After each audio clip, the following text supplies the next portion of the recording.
Is Roblox down? Hello guys and welcome to our channel. Welcome to World of Apps. So I know that many of you have problems with Roblox right now because I received a lot of messages from people who have issues with it.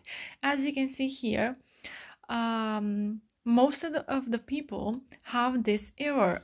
Authentication failed. Error code 403. An error was encountered during authentication. Please try again. So this is one of the problems that people have right now. As you can see here, I went to Twitter and people are complaining with this problem right here.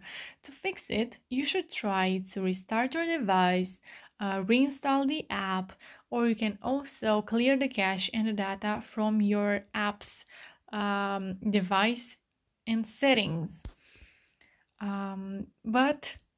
As you can see here, you are not the only one who has problems with Roblox right now, so you don't have to worry about it because they will fix this as soon as possible.